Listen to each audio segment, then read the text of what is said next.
hemos invitado, y está en línea, el doctor Raúl Arístides Aya de la Torre La Rosa, sociólogo de profesión, pero con una gran experiencia en la educación superior técnica. Por eso le hemos invitado en esa condición de experto para conversar sobre la situación actual de la educación superior técnica y qué acciones.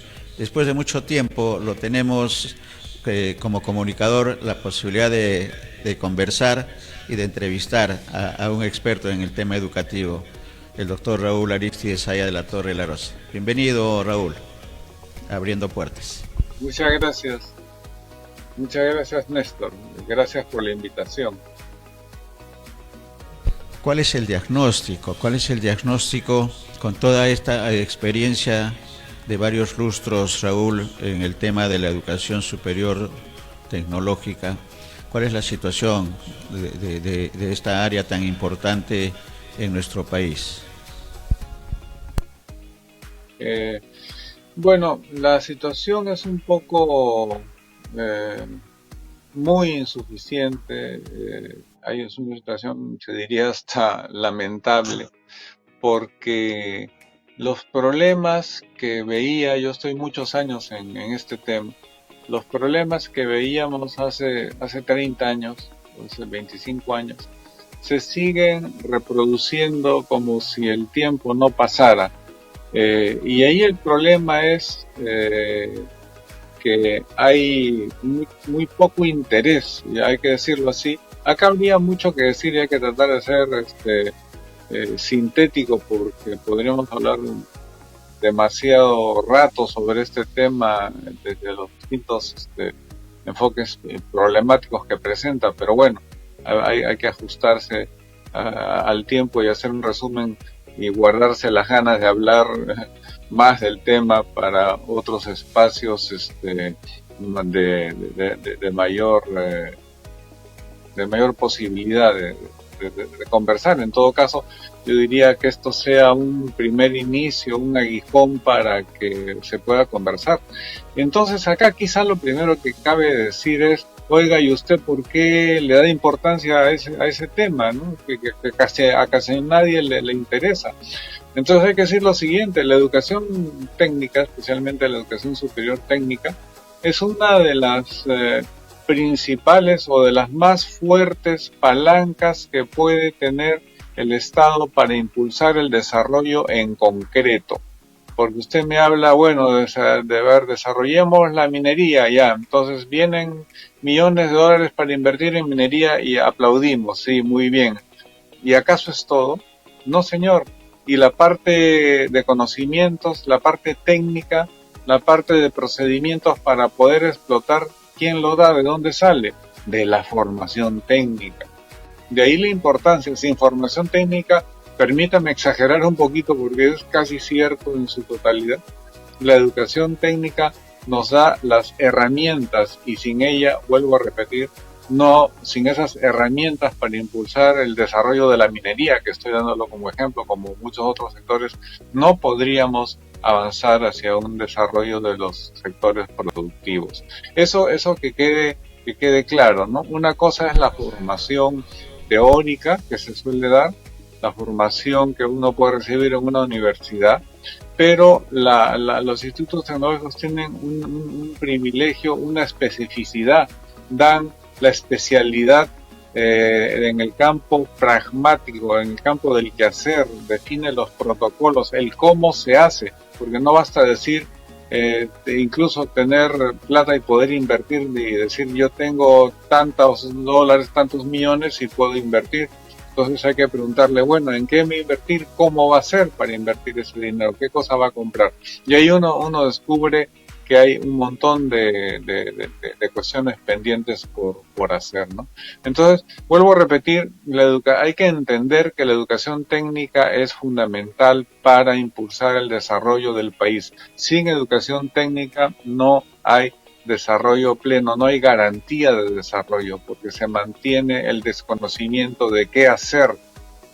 Están como en esos, que hay muchos lamentablemente en estas poblaciones que en lugar de invertir en una empresa, en una industria, prefieren hacer un parque con expresiones muy extrañas de las se supone de la cultura local, pero que acaba siendo una mixtura ajena a nuestra realidad.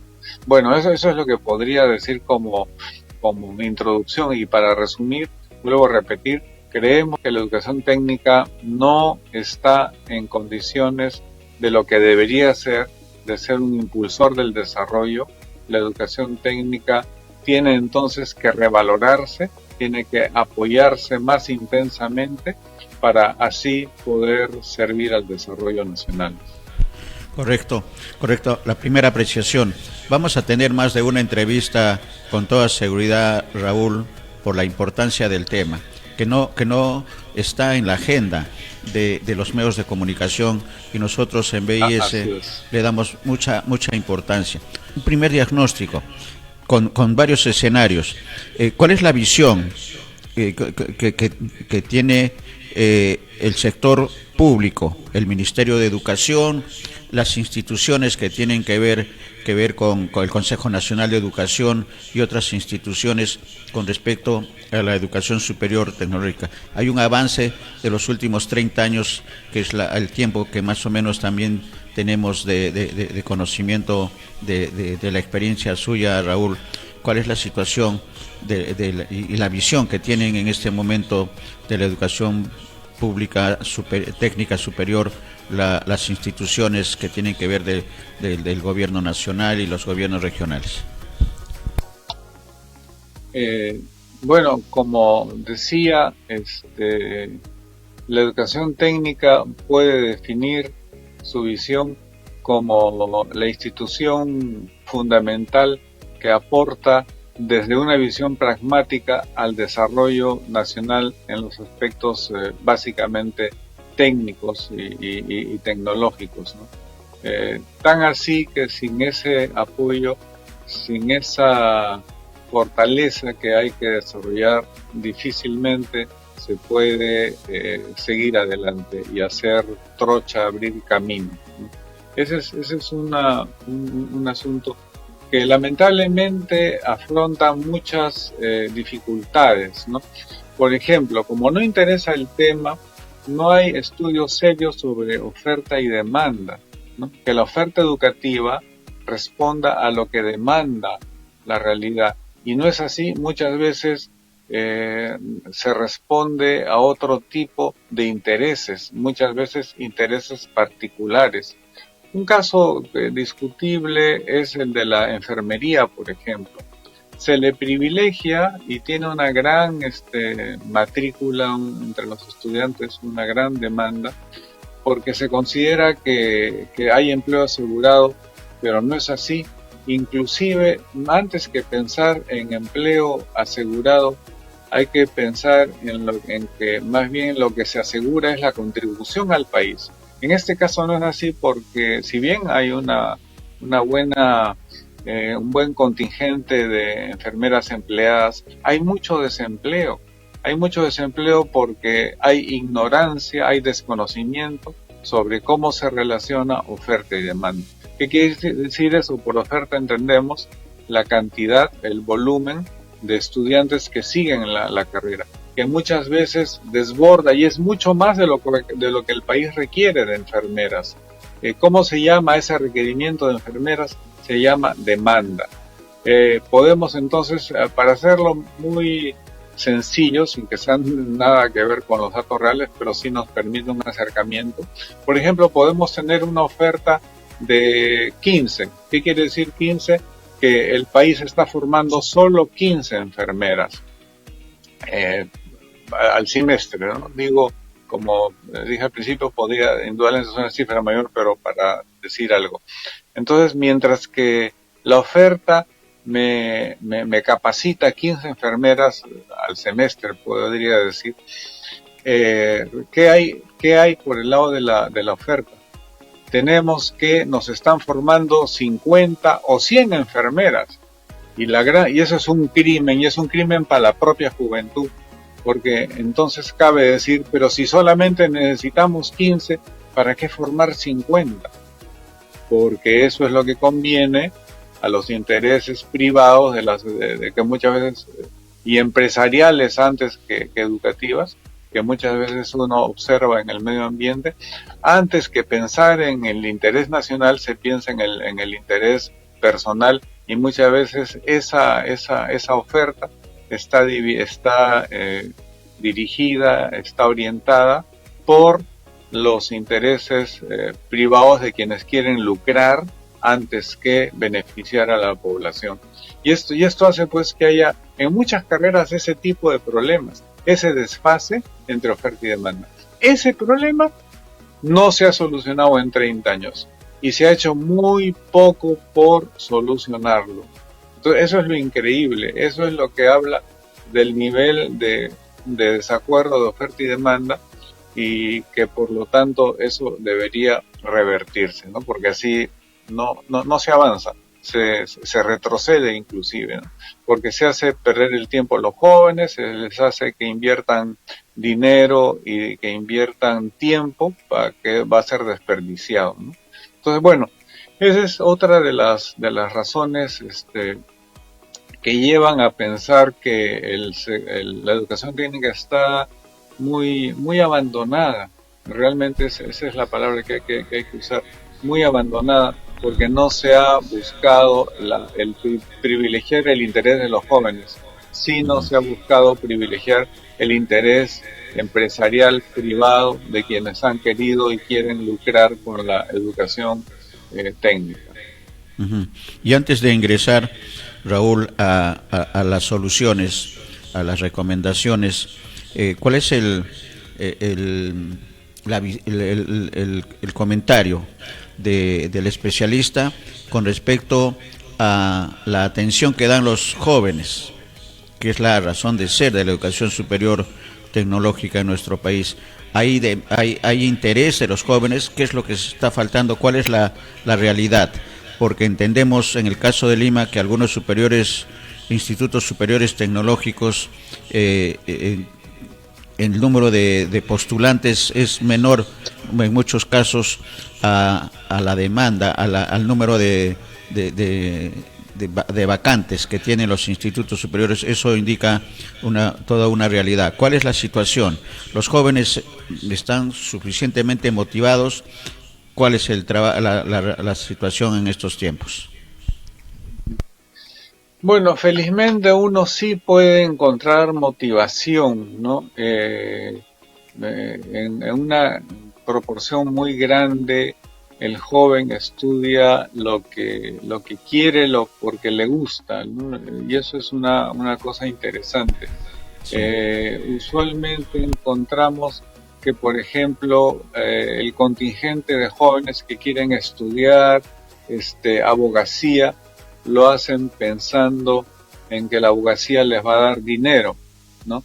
Pero en las carreras técnicas no es tan así, ¿no? Si un joven escoge una carrera técnica, no lo hace priorizando el interés económico, porque sabe, o sea, acá se puede decir que hay más vocación, sabe que ahí no se va a hacer rico con una carrera técnica, difícilmente sí, mientras que es más fácil que un abogado acumule más dinero, ¿no? Entonces lo que hay es una más fuerte expresión de la vocación. Se está actuando en función de una vocación. Yo estudio esta carrera no porque quiero tener más plata, sino porque me gusta. Entonces esto es bien interesante distinguirlo, ¿no? Qué rol juega el papel, qué influencia tiene lo económico, ¿no? Lo material, el dinero, ¿no? Esto es algo que vale la pena destacar. Ahora, en cuanto a soluciones, a propuestas, hay un montón. Por ejemplo, para empezar desde quizá lo que suena medio anecdótico, pero que es real y es una lástima.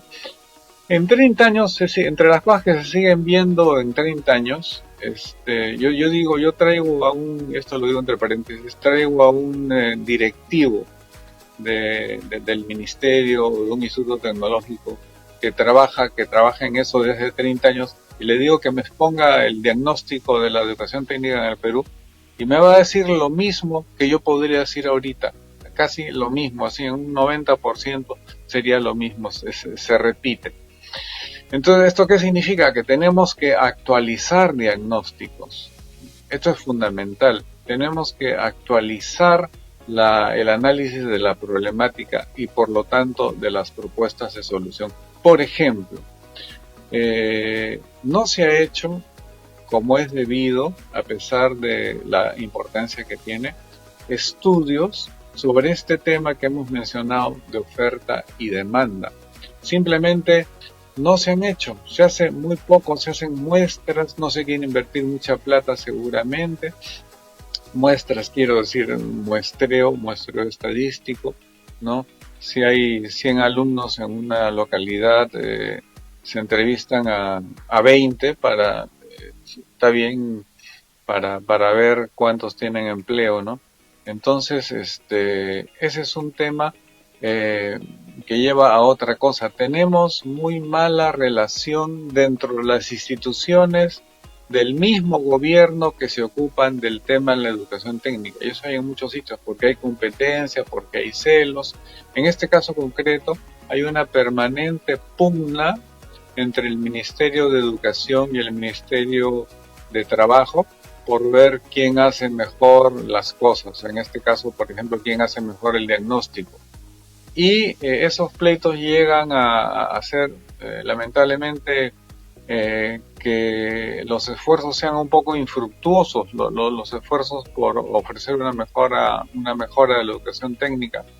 ¿Por qué? Porque compiten y se desgastan compitiendo entre sí cuando son los dos instituciones del Estado, ¿no? Es cuando uno ve también lamentablemente un conflicto, un pleito, se puede decir, o una competencia, un serrucharse el piso entre el Ministerio de Salud y Ministerio Ministerio de Trabajo y Ministerio de Educación. En lugar de cooperarse, en lugar de apoyarse mutuamente, se critican, se rechazan, se distancian, compiten, y eso no lleva a buen puerto. Entonces, en segundo lugar diría, hay que buscar una mayor armonía en el trabajo, que se pongan de acuerdo Ministerio de Educación y Ministerio de Trabajo respecto al apoyo a la educación técnica, ¿no? Y en esto, lamentablemente, se ve lo contrario. No hay cooperación, sino pugna. No hay armonioso trabajo, sino competencia desgastante, ¿no? Y bueno, hay varias cosas. Entonces lo que hay que hacer ahí son encuestas a egresados. Hay varias cosas que podrían hacer. Lo básico quizá es encuestar egresados de las carreras técnicas para que se vea en la realidad cuántos tienen empleo y cuántos no, y en qué carreras hay empleo. Eso es lo fundamental. Eso es lo que arrojaría un mapa. Es lo que hay que hacer. Un mapa que permita graficar cómo está el país en términos de oferta y demanda en cada una de las regiones. Y hablando de esto en cada una de las regiones, hay una propuesta, ¿no?, que se hizo desde la presidencia de hacer institutos tecnológicos de excelencia en cada región. Eso suena muy interesante. Sería lindo que eso se pudiera hacer, pero yo diría, especialmente a nivel estatal, que es lo que de donde se hace esa propuesta, es casi imposible que en un mediano plazo se pueda contar con este instituto de excelencia en cada región. ¿Por qué? Uno, porque falla todo lo que debería haber. ¿Qué cosa es lo que debería haber y cuáles son los aportes que hay que hacer en concreto para que haya una mejor educación técnica? ¿Qué hay que cambiar? ¿Qué hay que proponer? ¿Qué hay que hacer? Bueno, hay que mejorar los currículums, la currícula, para que para que tenga una visión moderna y actualizada. Hay que actualizar las propuestas curriculares, ¿no? Número uno, eso no está actualizado. Esa es otra cosa que siempre tenemos que repetir. No está actualizada las currículas de las carreras de formación técnica. Hay que actualizar. Y además de esto, también hay que ver que no se tiene actualizado a los profesores, no se tiene bien capacitado a los profesores y tampoco se tiene actualizada la tecnología, la maquinaria. Muchas veces recibimos donaciones de maquinaria que está por caducar o que ha caducado y que sirve de poco enseñar con esa maquinaria. Por eso es que muchas veces otra propuesta de solución, muchas veces los estudiantes tienen que ir a aprender a manejar las máquinas en las empresas privadas, en las propias industrias, ¿no? Y ahí in situ, con la tecnología actual vigente, porque los privados se ocupan de estar más actualizados, invierten más. Entonces, así sí se podría tener una formación más actualizada, con maquinaria vigente, no caduca, ¿no? Entonces, ese es un segundo aspecto.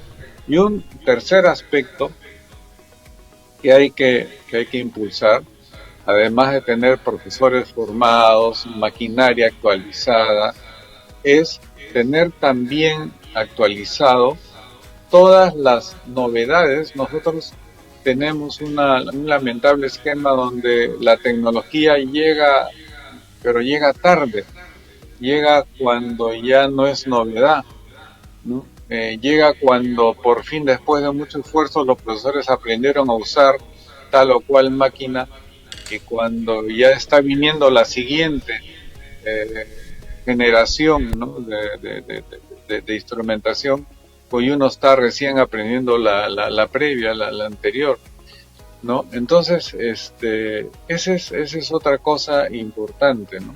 Que los profesores aprendan y tengan a la mano maquinaria actualizada, maquinaria moderna, donde puedan practicar. Y para eso, lo obvio que van a responder, oiga, nosotros no podemos comprar porque es caro. Bueno, para eso existe otra propuesta más que se ha hecho a medias, que se llama la formación dual. ¿En qué consiste la formación dual? ¿Por qué se llama dual? Dual de dúo, de doble. Porque al estudiante se le enseña en el instituto, y si es posible, donde no se puede enseñar en el instituto, se pueden hacer convenios con empresas privadas para que las empresas privadas apoyen a los chicos como practicantes y puedan tener acceso a la tecnología moderna, en caso lo tengan los institutos superiores tecnológicos más avanzados, sobre todo hablamos de los privados que están en buen pie a nivel económico, ¿no? Entonces, esto es otra cosa que hay que hacer. Pero ¿qué resulta si el Estado quiere ofrecer esta tecnología avanzada a sus alumnos? Bueno, nos vamos a encontrar con la gran limitante, que acá sí hablamos de una fuerte inversión. Lamentablemente, la educación técnica superior en términos económicos, es costosa, porque si es que implica querer estar al día, que por lo tanto significa comprar maquinaria que resulta cara, y eso no todos la pueden hacer, y menos el Estado, pues. Entonces, decir vamos a hacer educación superior tecnológica de primer nivel, bueno, hay que preguntar, ¿y de dónde sale la plata? Que eso cuesta financiar, y no solamente cuesta financiar al profesorado y entrenarlo para que practique en máquinas nuevas. Van a tener también que comprar máquinas, y por lo tanto también van a tener que actualizarse pues en maquinaria, y eso también cuesta capacitar, cuesta además de la capacitación, la compra de la tecnología de la maquinaria de última generación, ¿no? Y cuesta además, usualmente estas implementaciones de tecnología nueva implica adecuar o construir nuevos ambientes. Entonces, construir nuevos ambientes también nos cuesta un montón al Estado. En resumen, tenemos un montón de limitantes, sobre todo a nivel tecnológico, para tener actualizados los institutos superiores tecnológicos al nivel de lo que uno sueña, porque en realidad es un sueño, el sueño de tener institutos tecnológicos de primer nivel como se ha propuesto a nivel de la presidencia. Bienvenido sea esto si es que se tiene las condiciones para implementarlo. Y si no, yo creo que eso queda todavía en un sueño que quisiéramos realizar, que haya institutos tecnológicos a nivel nacional de primer nivel, en el sector estatal sobre todo. Correcto. Excelente diagnóstico, lo que nos obliga primero a agradecer por la situación, el análisis, Raúl, y que nos obliga a coordinar una segunda entrevista, porque hemos hablado del diagnóstico y solamente creo que parte de la problemática de la educación superior tecnológica, porque estamos hablando de la parte de la responsabilidad que tiene el gobierno nacional, la educación pública, al hablar de este tema de armonizar las labores que cumple el Ministerio de Educación y el Ministerio de Trabajo para que no haya esa competencia desleal y que todos empujen hacia un mismo objetivo. Y el otro tema que creo que también está quedando muy claro en nuestros televidentes, Raúl, es el tema de la necesidad y la urgencia de realizar la encuesta.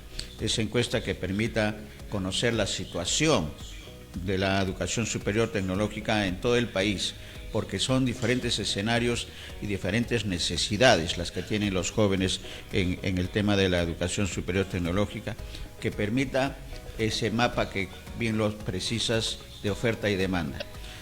Creo que esa primera parte es excelente en la precisión, y esta aspiración de este anuncio que se ha hecho por este gobierno de los institutos superiores tecnológicos de excelencia a nivel regional, en la que ingresa el trabajo y la responsabilidad de los gobiernos regionales, que están más preocupados. Tenemos ejemplos inmediatos con problemas de corrupción que en gestión, y eso también es un indicador de la situación de nuestro país. Y luego, mejorar la currícula de la educación superior tecnológica, el tema de las maquinarias y equipos de última generación, y finalmente la actualización de los profesores. Y solamente estamos hablando de la educación superior tecnológica pública. Va a quedar en la agenda conversar, Raúl, ojalá los tiempos lo permitan, de la educación superior tecnológica privada, que se guía no por la oferta y la demanda, sino simplemente decir te enseño tal especialidad y sin mucha calidad educativa. Ese es otro escenario. Y finalmente también trabajar el papel que debe cumplir la empresa privada, que es la que requiere la capacidad, la calidad del personal técnico, que todavía es un déficit. ¿Qué está quedando en la agenda? Creo que una segunda entrevista es necesario. Están quedando varias interrogantes. Ahí me dice producción que hay algunos comentarios que hay varios comentarios, pero nos va a dar a conocer un comentario de nuestros televidentes, Raúl, para a su vez hacer el necesario análisis del comentario. María Julia Rodríguez dice: es la realidad de la educación en nuestro Perú. Su comentario: espero que el gobierno de turno empiece por el bien de nuestros jóvenes. ¿Qué se tiene que hacer? La pregunta, Raúl, si tuviera Raúl Arístides Aya de la Torre La Rosa la decisión de dar los 2 o 3 primeros pasos en lo inmediato, ¿qué tendría que hacerse? Conocida el diagnóstico que hemos conversado. Yo creo que básicamente habría que hacer un acercamiento más certero a la realidad, que en buena parte es vía encuestas, vía estudios, en fin, y con ese acercamiento más preciso a la realidad, hacer esas dos cosas que habíamos mencionado: formar con mayor precisión en lo que se necesita formar a los jóvenes y premunirlos de las herramientas tecnológicas que necesitan para poder aprender bien, ¿no? Y no, siempre mencionábamos en un proyecto, uno de los ejemplos más dramáticos de este desfase entre la oferta y la demanda tecnológica, cuando decíamos que había en un instituto, se veía que aprendían los chicos computación donde no había una computadora, sino con el teclado pintado en la pizarra, ¿no? Entonces ahí saber qué cosa era F1 y F5 y F6, etcétera. Entonces fíjense ustedes a lo que se ha llegado, ¿no? El aprendizaje de computadora vía el dibujo del teclado en la pizarra. Excelente ejemplo, excelente ejemplo. Gracias, Raúl, gracias por esta primera entrevista y reitero la invitación, esperemos que los tiempos permitan. ¿En qué trabajo de investigación se encuentra, además de lo que estamos conversando, y esto ya como una pregunta final, Raúl, qué trabajo de investigación, porque entendemos que el sociólogo es más investigador, en el caso tuyo, ¿en qué trabajo se Sí. está las labores diarias del sociólogo y el experto en educación superior tecnológica, don Raúl Arístides Aya de la Torre, La Rosa? Bueno, han habido y hay múltiples proyectos, muchos de ellos, y valga esto justamente para hacer una apreciación un poco fuerte. Hay muchos proyectos que han sido financiados por la cooperación internacional. Yo he participado en varios de ellos. Uno de los pioneros fue un proyecto con la educación, con la financiación de la cooperación española. Otro fue uno de los primeros en los últimos años. Luego, por ejemplo, un proyecto muy interesante también con la Unión Europea, que en realidad fue también a distancia. Y así muchos con la cooperación sueca. Han habido y hay múltiples proyectos interesantes, pero el tema es que estos proyectos tienen un ciclo, y esto es lo que creo que bueno es que me hayan preguntado, porque creo que eso es fundamental decirlo. Casi el 100% de los proyectos, que han sido muchos, financiados por cooperación externa y que ha sido muchas veces bien generosa, porque ellos sí hablaban de realizar, y porque tenían recursos para hacerlo, un instituto de excelencia. Entonces nos daban la maquinaria, capacitaban a los profesores, ampliaban la infraestructura donde había que ampliarla o mejorarla, de tal manera que quedaba, y había una permanente asesoría de parte de los técnicos de la fuente cooperante, de tal manera que se creaban casi las condiciones ideales para una buena capacitación, se creaban las condiciones ideales para que salgan profesionales técnicos, pero de primera, de excelente formación. Pero fallaba esto. Ustedes, ¿y por qué? Nos pinta un panorama lindo, pero ¿y ahí qué falló? Sí, parecía un panorama lindo, pero falla pues, porque todavía había un montón de factores que no se habían satisfecho en esta búsqueda de un instituto de excelencia ideal. Y sería largo conversar, pero podríamos hacer una enumeración de las fallas. Una de ellas, una de las más, no puedo extenderme mucho porque habría mucho que decir sobre esto, y eso es un tema que se puede retomar también. Muchas de las fallas que se veían tenía que ver con la mala, no la mala, es quizá muy duro decir mala, pero la insuficiente capacitación recibida para lograr este empeño del Instituto de Excelencia.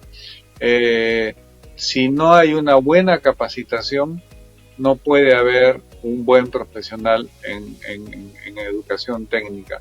Y lo que aquí ocurría es que a pesar de tener dinero, financiación, a pesar de tener maquinaria y la tecnología, a pesar de tener los profesores bien capacitados, ¿qué pasa? Cuando concluye este proyecto, cuando concluye quiere decir, usualmente son proyectos que ya se quisiera que duren para siempre, pero siempre tienen un fin. Y el fin es cuando se termina, y bueno, es algo que ya estaba previsto, se termina la financiación externa. Entonces ahora llega otra etapa donde es el Estado peruano el que debe dar la financiación, el que debe dar los profesores, el que debe ofrecer y apoyar en los avances en la modernización tecnológica y en el mejoramiento de la estructura. Es el gobierno el que asume el rol fundamental de impulsar al instituto, pero no lo hace. Así de simple, de duro, después de un gran esfuerzo por invertir, por sacar proyectos de excelencia, encontramos con que se estrellan contra una realidad de indiferencia, de no priorización económica, donde el problema fundamental es la falta de prioridad y la falta para impulsar estos proyectos y la falta de voluntad política.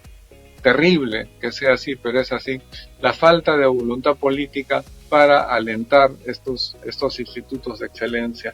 Y donde además, y con esto concluyo, y esto es bien importante decirlo, donde además todos estos institutos y todos estos esfuerzos no son asimilados, no son interiorizados y muchas veces no son comprendidos por el Estado nacional o el gobierno de turno del momento.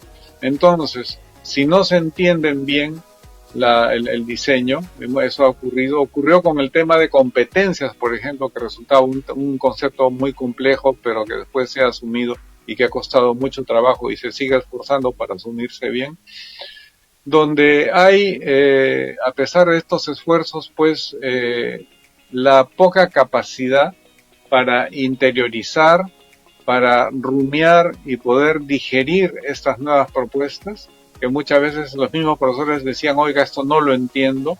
Quizá era también un poco problema de una comunicación de culturas. Muchas veces nos decían, bueno, a ver, ¿dónde están las cualificaciones? Y la gente decía, oye, ¿qué es eso de cualificaciones? Es un término que se usa en España, pero no acá, por ejemplo. Entonces habían desde palabras que no se podían entender, conceptos o diseños todavía también difíciles de entender, ¿no?